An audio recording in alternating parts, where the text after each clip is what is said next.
Governor, open the window. Open the window. Open the window, Governor. You, what happened to our 2 o'clock interview? All right. Here, come on. I know that was you. How are you? Yeah, it's me. Good to see you. So, Let me hop on. okay, come on. Let me give me 2 minutes, guys, first. All right, good. What happened to our 2 o'clock interview? Well, I don't know. I just go where they tell me. Okay. You know what I mean? So, if you had Rahm Emanuel on the witness stand, what question would you ask him? Well, it isn't just Rahm Emanuel. It's a whole series of witnesses. It's also all of the tapes and any witnesses that they think would say that I did something wrong. We'd love them to be in Springfield to begin this process now so I can clear my name. And all I'm asking the state senate to do is to allow me to be able to bring witnesses and bring evidence to show I did nothing wrong. And if they're going to say that I did something wrong, then at least they should do is prove it up. And unfortunately, the rules don't allow either one of those things to happen. Are you alleging that the President of the United States or his staff had anything to do in attempting to manipulate you in selecting a Senate choice? No, I'm saying Rahm Emanuel he said on national television about a week or so ago that there was nothing improper in his conversations with me, and that's certainly accurate. And he could be a witness that could provide shed some light on the nature of these discussions. But he's not the only one I'd like to call. I'd like to call Congressman Jesse Jackson Jr.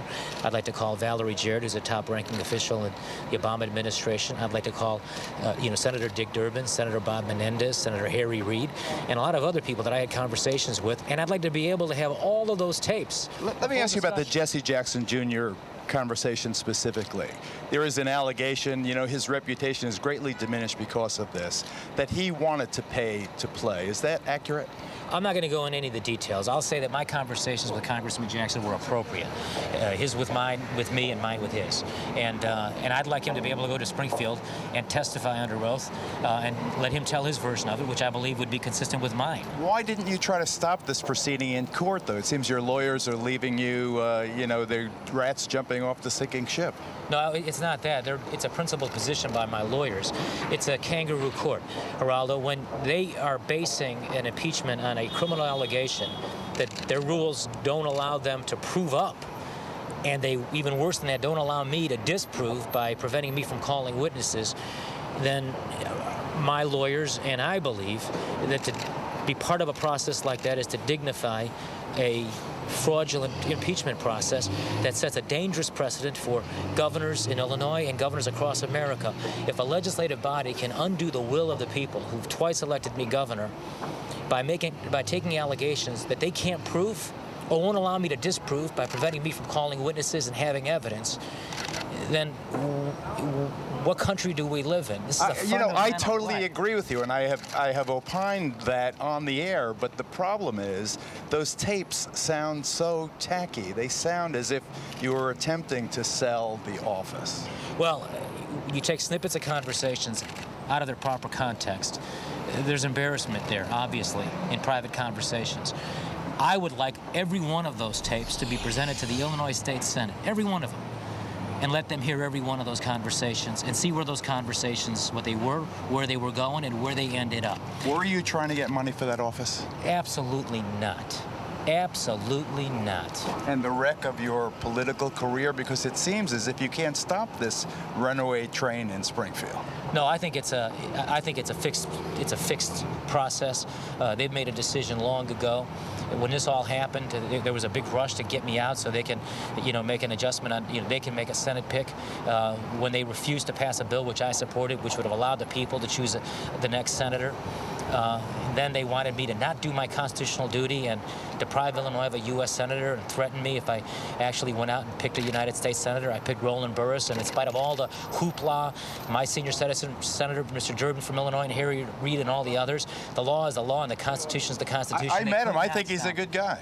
He's a great guy. He's a historic figure, and he's the only African-American in the United States senator. So when you balance all the equities, in the wake of all that's happened, I thought that was the right decision for Illinois and for America. Who did Rahm Emanuel want? Those are private conversations, but, again, if I had a chance to bring him in as a witness and have him testify in Springfield, those are the kinds of questions that people are going to ask him. Are you broke now? When you say, what do you mean by that? I mean, financially, you really, are you destitute? I mean, I hear that you needed the job, and now you're deprived the office, the income. What's the future hold? Here. What's happening to me is unimaginable. Not anything that I anticipated or expected. When I comfortably went to bed on the night of December 8th, thinking about a bright future and opportunities to be able to continue to get things done for people, like expand health care, look after our seniors and the voice, those without a voice, and protect middle-class families from higher taxes. This has been an unimaginable, shocking turn of events in my life and in my family's life. And how about your children? But let me say, Geraldo, that there are tens of thousands of Americans who are losing their jobs as we speak. So I'm not the only one. And I'm not going to sit here and start whining about my fate. I'll pick myself up, and I'll figure out a way to make a living and a good living for my family. And then I'm going to have a chance to be able to clear my name and prove my innocence. Do you want the president to speak out on your behalf? Do you want someone to try to stop this process? Well, look, I think everybody should do what they think is right, and anybody who wants to say anything nice about me, that'd be kind of nice, because there hasn't been a lot said that's been nice. I'll buy you dinner. Is that ethical? Good luck, man. Yeah, thanks, man. It's good to see you. You too. Yeah, it's good to see you. Governor, did you really consider Oprah for the Senate seat? Me too. Me too. There were discussions of Oprah. There was, yes. Yeah. But Oprah would have been a good choice. Is that for real, or is that just for PR? No. That was for real. What happened was there were discussions about whether or not that was feasible, and then we discussed whether or not it'd be something she might even remotely be interested in. And then we discussed, if so, how do you offer this to her? Would she even take my phone call? And then you want to do it in a way that's sensitive to her, so she doesn't feel like this is some gimmick at her expense to get a cheap headline. And so that was among the things we talked about. But no, Oprah was one of the many people we thought about thinking outside the box and trying to come up with something that was different.